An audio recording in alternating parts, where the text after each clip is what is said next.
Now, the earliest that gyms can reopen is April the 12th, and throughout the crisis, the closing of gyms and when they should be reopened has been particularly controversial, with claims that they and other leisure facilities are essential for people's mental health. Well, one Liverpool gym owner was fined for keeping his site open during Tier 3 rules and then successfully lobbied to have the regulations changed.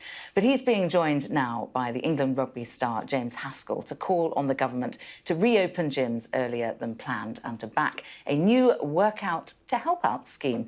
Well, joining me this morning is the gym owner I was just referring to, Nick Whitcombe, and he joins alongside James Haskell, who's spent a little bit of time in the gym himself. I can tell which one of you that we're talking about there, James. You think gyms and leisure centres and the like should be treated the same way as essential services, do you? Well, look, originally, when all this sort of happened, that was our kind of real concern. You know, we actually, myself and the rest of the Grenade team, we got on board a tank and rode into the Houses of Parliament to get everyone to sign a petition. Unfortunately, the landscape has changed then. It's not really about trying to argue to keep gyms open, but what we've learned during this pandemic is that health is wealth, and that unfortunately we have an incredibly poor obesity rate in this country. You know, we're probably the worst in Europe, if not the worst. And you know, to fight off future viruses, pandemics, and everything else, we need to be healthy. And unfortunately, the government during the first lockdown, you know, because we want to keep businesses open across the board, advocated, eat out to help out. And what we want to do is get behind the scheme, and everybody at Grenade is doing that.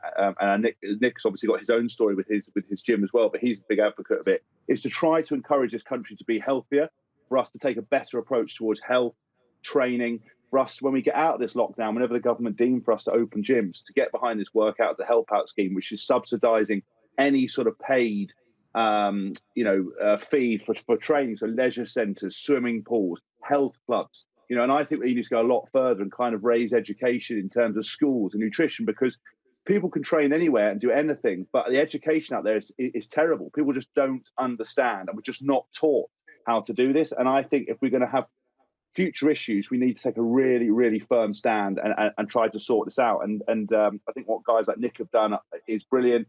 And we'd love to see gyms open, because it's not just about having a six-pack. It's about your mental health, your cardiovascular health. It's the whole holistic approach. And unfortunately, we're just terrible at it in this country. And I think we go the wrong way. And now everybody's looking forward to getting out here. And as I saw your feature going on summer holidays, and the first time they can down a pint. But, that's not really going to help us next time this pandemic happens. And unfortunately, the naivety to think that COVID is going to disappear because we all got vaccinated is pretty short-sighted. And I would have thought, they're already making noise about next winter, us all wearing masks, etc. But you're much more likely to fight stuff off if you're healthy. Yeah, well, the pints certainly aren't going to help with the six-packs, are they? Nick, let's bring you in here. I'm really curious to hear your story. You were fined for keeping your gym open back in the good old days of the tier system, and you had armed police, I understand, on the premises. Yeah, we had a visit from the police in October when the Tier 3 restrictions came into Liverpool. We spoke with our local mayors, and they said, look, this decision should have been left to us, but central governments have taken it upon themselves to close gyms. We wouldn't have done that, and it's written in the legislation that it should have been our decision. He said, as far as we're concerned, it's a legislative error, so we made the decision to keep the gyms open, and we campaigned really hard, and Grenade jumped on board, and we got a whole lot of exposure. James come on board, and eventually we managed to take the petition that we first had, which had 650,000 signatures. We got that to debate. We had all 16 MPs who were in attendance at the debate. We were in favour of our service being essential, and we had legislation overturned, and we were allowed to open again in Tier 3.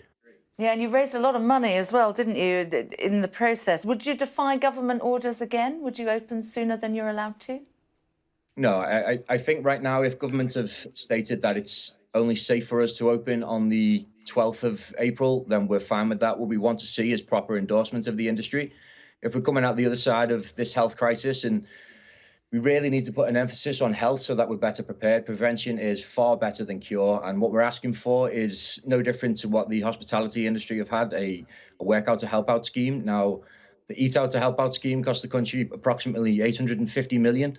So if it's a case of not being able to find the funds, you just need to look at the return that we give to the country. So through our sector alone, we bring the country 5.2 billion in savings just in general healthcare savings. We've got 3.6 billion by preventing 900,000 cases of type 2 diabetes.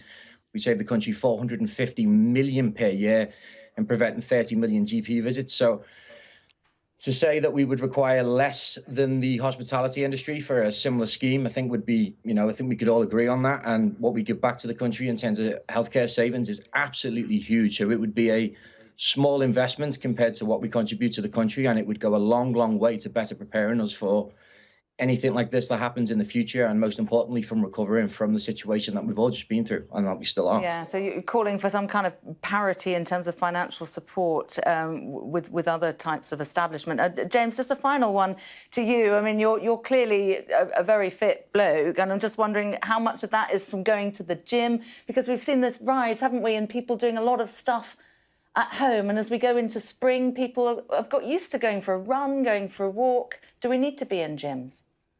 Yeah, listen, so this is the first argument that's always levelled against people. And as soon as I post on social media, people go, well, why can't you just go for a walk, mate? Why can't you just go running?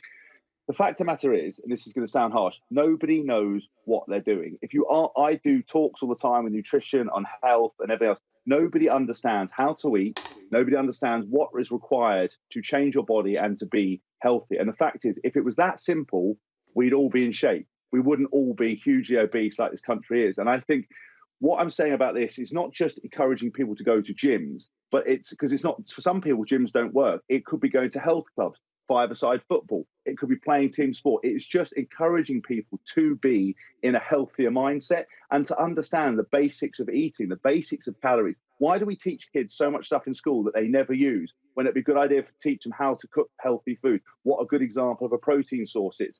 Why do we encourage people to go running when but unless you want a body like Mo Farah, running is not going to be the key thing to do for you. It's high impact. Most people don't understand how to run properly or wear the right shoes, and then they get bored after 2 minutes and give up. There is always something out there. You can see the likes of Joe Wicks, with his PE and how he's captured the country's imagination. There is something for everybody, but we've just got to make sure we advise it and suggest how to do it best. OK. All right. Really good to talk to both of you, gents, this morning. Thank you for your time. Thank you.